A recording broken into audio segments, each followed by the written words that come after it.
US presidential election 2024। Election process दो types, one is direct and others indirect. लेकिन US का presidential election indirect में होता है। Step number 1, announcement of intention. इस टाइम पर 25 से 30 जॉन लोग अपनी अपनी दबी रखता है प्रेसिडेंट आने के लिए। इससे बाकी लोग को पता चलता है उसके पास कौन कौन ऑप्शन है। स्टेप नंबर 2, इस टाइम पे PN convention. What is PN convention list? Primaries जो कि स्टेट लेवल में होता है और कॉकसेस जो कि पॉलिटिकल पार्टीज में होता है। प्राइमरीज और कॉकसेस दोनों एक साथ मिलके पीएन कन्वेंशन लिस्ट पब्लिश करता है। हर पॉलिटिकल पार्टीज का अलग अलग पीएन कन्वेंशन लिस्ट होता है।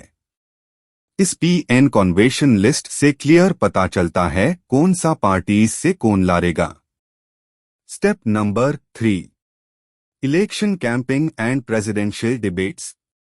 इस टाइम में पार्टीज अपनी अपनी पॉपुलर कैंडिडेट का कैंपिंग करता है और पॉपुलर कैंडिडेट बीच में प्रेसिडेंशियल डिबेट्स होता है।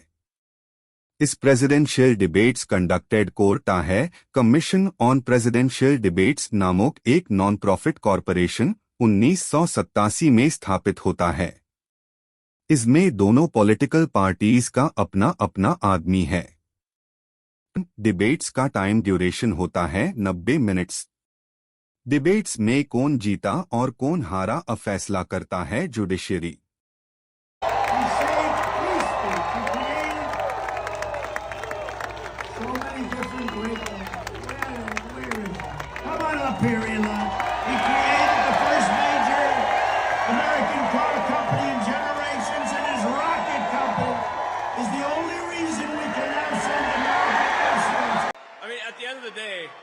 You're being taxed. You're being taxed. All government spending is taxation. So whether it's direct taxation or all government spending, it either becomes inflation or it's direct taxation. Your money is being wasted.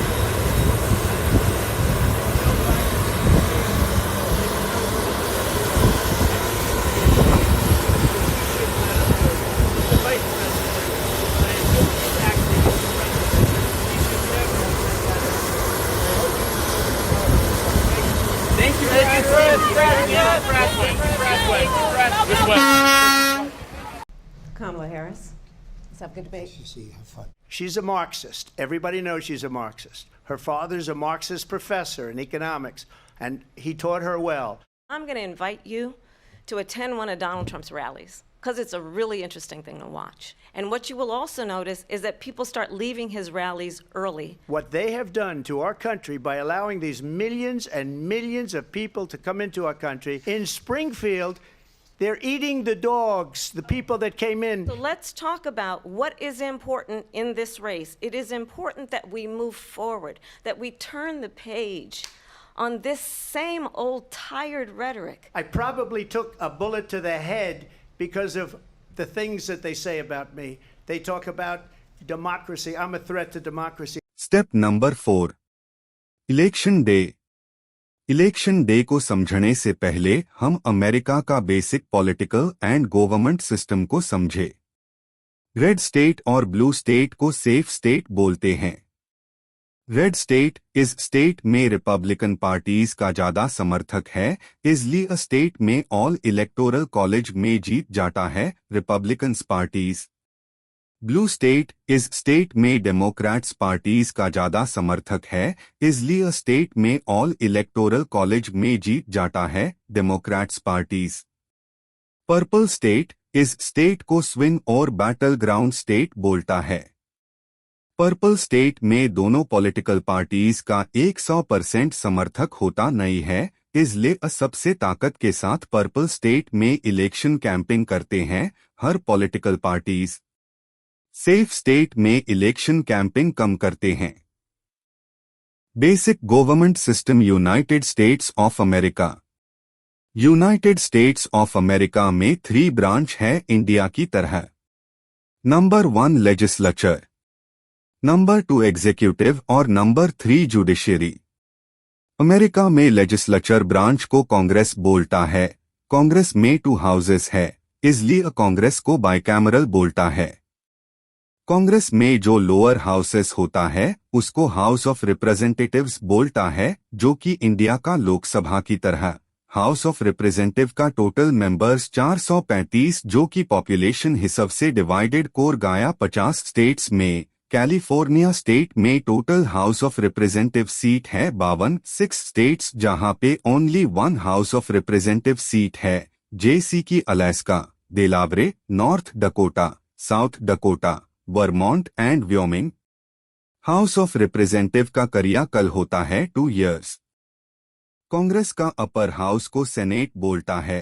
Her state में senate का 2 seat होता है, तो 50 state में 100 senate seat है। इसका कार्यकाल होता है 6 साल।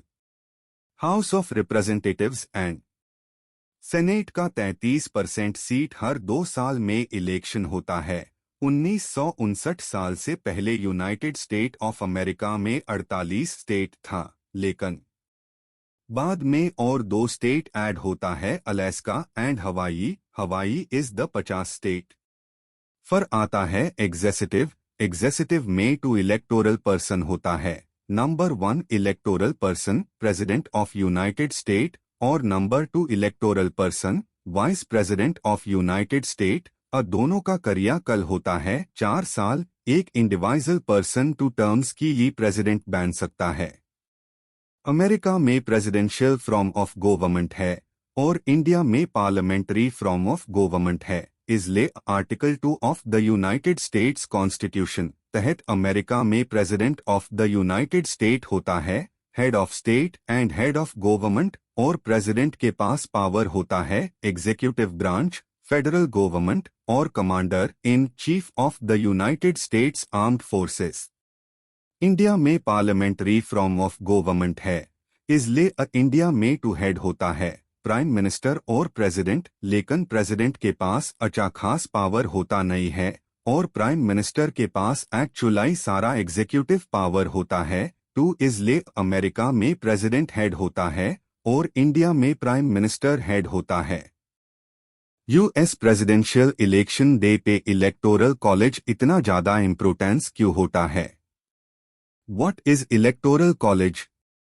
कांग्रेस में 2 हाउस होता है, हाउस ऑफ रिप्रेजेंटेटिव और senate. Total house of representative members 435 और टोटल सेनेट मेंबर्स 100 मिलके होता है 535। इस 535 मेंबर्स को बोलता है इलेक्टोरल कॉलेज मेंबर्स। जैसे कैलिफोर्निया में total house of representative 52 members और 2 सेनेट मिलके होता है 54 इलेक्टोरल कॉलेज मेंबर्स। लेकिन यूनाइटेड स्टेट ऑफ अमेरिका में टोटल इलेक्टोरल सीट्स होता है 538।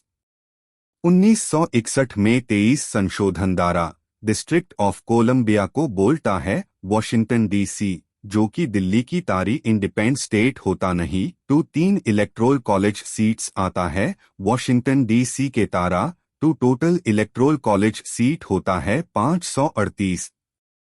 इंडिया में इलेक्शन कंडक्टेड कोर्टा है इलेक्शन कमीशन ऑफ इंडिया द्वारा और election commission of India decide Carta है हर स्टेट में all rules and regulation election time पे।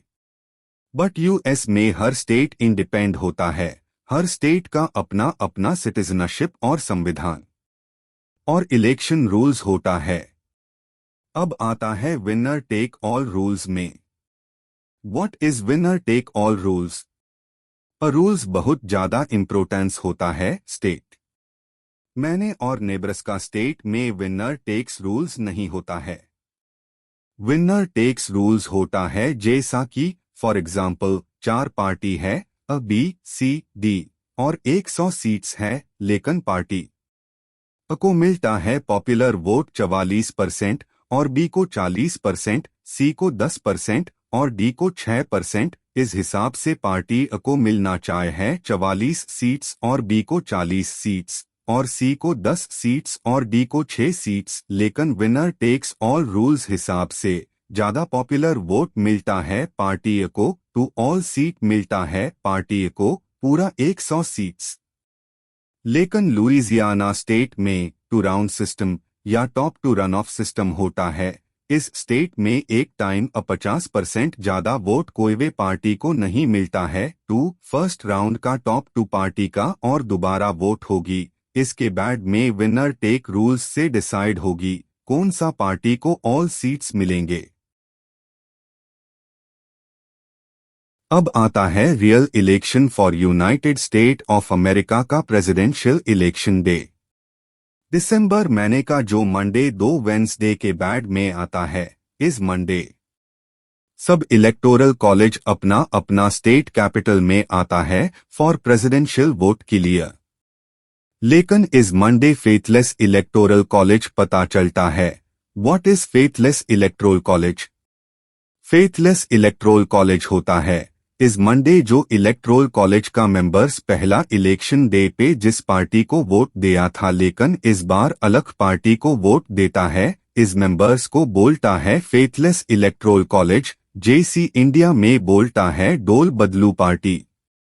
काउंटिंग ऑफ वोट्स काउंटिंग होता है 6 जनवरी डे पे। इस दिन असली प्रेसिडेंट पता चलता है। कांग्रेस में 2 हाउस होता है, house of representatives and senate. 2 house मिलके होता है 538 इलेक्टोरल कॉलेज। जो political parties 270 electoral college seat votes से ज्यादा मिलेगी ओ पार्टी का होता है प्रेसिडेंट। 269 इलेक्टोरल कॉलेज सीट होता है 50% और 1 सीट जुराने से होता है 270 सीट। इस 270 सीट को बोलता है कोटा। लेकिन अगर कोई भी पार्टीज को 270 सीट नहीं मिलता है तो कॉन्टिंजेंट इलेक्शन होता है। What is contingent election? Congress में 2 हाउस होता है, हाउस ऑफ रिप्रेजेंटेटिव्स और सेनेट। अगर प्रेसिडेंट सीट के लिए कॉन्टिंजेंट इलेक्शन होता है तो हाउस ऑफ रिप्रेजेंटेटिव्स द्वारा वोट्स होता है। इसमें टॉप 3 कैंडिडेट प्रेसिडेंट सीट के लिए वोट्स होता है। इस वोट्स में एक स्टेट में से एक वोट्स देगी, जैसे कि कैलिफोर्निया में total house of representatives seats है 52। इसमें से एक वोट देगी टॉप 3 कैंडिडेट को, एक वोट्स डिसाइडेड होगी देन वोट्स देगी टॉप 3 कैंडिडेट को। इसमें 50 स्टेट में से एक वोट्स देगी टू टोटल वोट्स होगी 50। इसमें से 26 वोट्स से ज्यादा वोट्स जिस पार्टी को मिलता है वो होगी प्रेसिडेंट। अगर इसमें से भी नहीं डिसाइडेड होता है कौन प्रेसिडेंट होगी तो 4 मार्च वाइस प्रेसिडेंट होगी प्रेसिडेंट। अगर वाइस प्रेसिडेंट के लिए वोट होगी तो वोट्स होगी टॉप 2 कैंडिडेट बीच में। इस वोट में सेनेट वोट्स देगी। 50 स्टेट में टोटल सीट होता है 100, जिसको भी मिलेगी 51 वोट्स से ज्यादा वो होगी वाइस प्रेसिडेंट।